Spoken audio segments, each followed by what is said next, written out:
এ-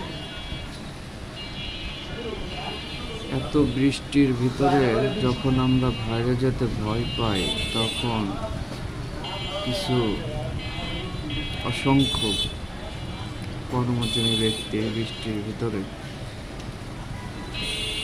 তাদের কর্মস্থলে যাওয়ার জন্য বের হয়েছে। এটাই গার্মেন্টসের লাইফ।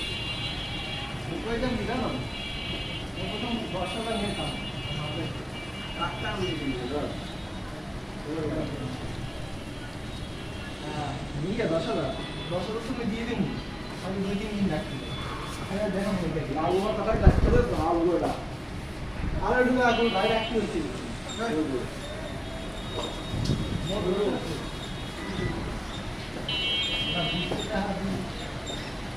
জীবনের জীবিকার তাগিদে এভাবেই ছুটতে হয় মানুষকে রোদ বৃষ্টি উপেক্ষা করে।